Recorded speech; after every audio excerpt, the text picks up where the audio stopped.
All right. Happy New Year, guys. Again, Tyler Jefcoat, seller, accountant, and we're in the middle of our KPI month, which is January here, where we are walking through some tactical, crucial metrics that, hey, we can dream pie in the sky. What does it look like to sell our business down the line? But what we need to do right now is figure out how to make money, manage our cash flow, and maximize the value of our business. Then we can do all sorts of fun things with that money, like pay ourselves and gear up for an exit or raise cash or do that kind of thing. And so last week we talked about PAG, post advertising gross profit. That is the most basic, important measurement of how healthy a particular product is or how healthy my portfolio is. If you didn't watch that video, go back and check out last week's video. It's time to maximize profitability and cash flow. It's time to learn habits and hacks from the best e-com CEOs. It's time for Return on Podcast with me, Tyler Jefcoat. You're up for an exit or raise cash or do that kind of thing. And so last week we talked about PAG, post advertising gross profit. That is the most basic, important measurement of how healthy a particular product is or how healthy my portfolio is. If you didn't watch that video, go back and check out last week's video. Today, we're going to circle in on another metric called CAL. This is one that's going to be new to you guys. So again, remember PAG was just true gross profit after Amazon fees, after my cost of goods sold, and after advertising, which is where I get in trouble with some other accountants. But guess what? With an Amazon business, we don't have a choice but to manage true gross profit instead of making it kind of make-believe gross profit.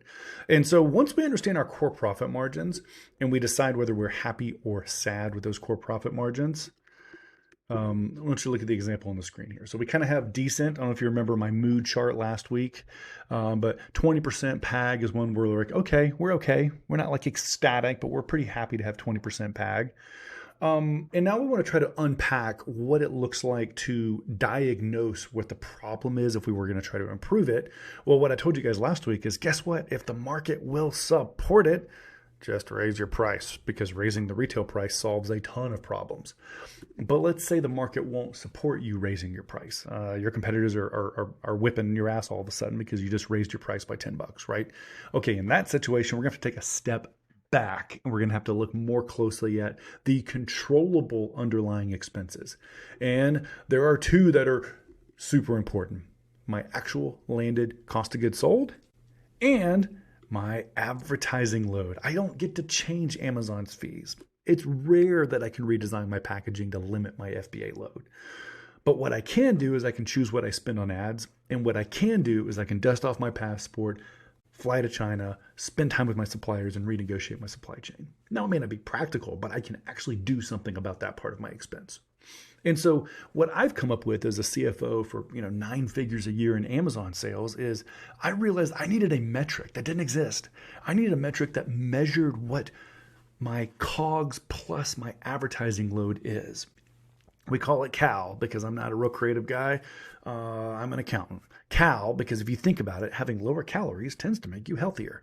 CAL stands for COGS plus ads load. What is the load of my P&L that's just those two crucial controllable line items?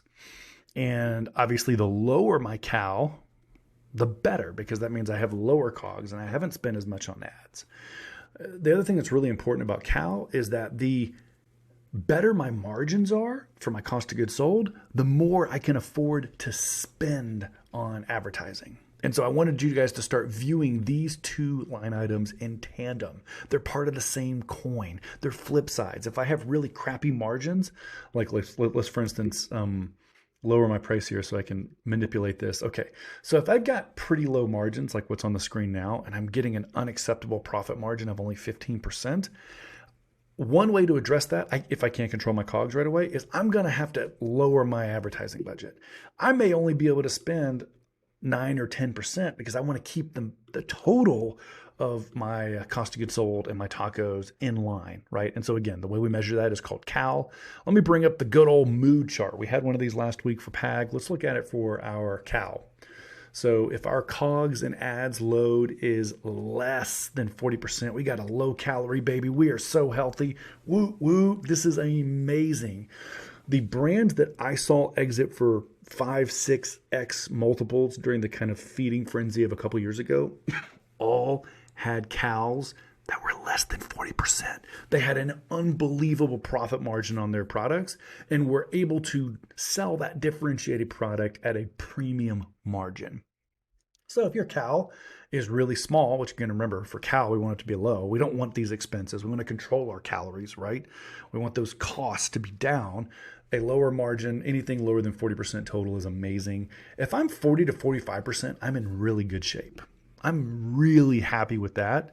As I start creeping above 45% CAL, so again, my cost of goods sold plus the total advertising, if it starts creeping up closer to 50% of my total budget, I'm okay, but I'm starting to get a little bit concerned.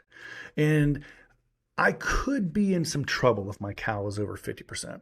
And by the way, you guys have thought about this before, right? If we look at, this is another way to look at it. I can use my CAL to determine what I can afford to spend on advertising. And so for instance, if I'm in a situation where I've kind of got meh margins, this is my cost of goods sold load. Literally, I'm having to buy something for $50 and can only sell it for $100. I may have a zero budget for ads. I may not have a dollar to spend on advertising. And this is a pretty common thing if you're, say, a wholesale arbitrage or online arbitrage seller. Your CAL is already maxed out just on the COGS. I'm going to have to lower my advertising budget. But let's say you have elite margins. I only have 20% of my cost of goods sold. Are you kidding me? That's really elite. I'm going to have permission to overspend on advertising and outcompete my competitors on the marketplace to buy those listing places to get my BSR where I want it to be because I have elite margins. And so what I want you guys to start thinking about is, again, cost of goods sold plus advertising have to be viewed in tandem. They're the same thing because they both tell the story of how strong is my brand in this market. And what I need to do is I need to use the reality of those two to budget the other one. I mean, you guys have asked me this probably. Hey, Tyler, what's the best tacos number?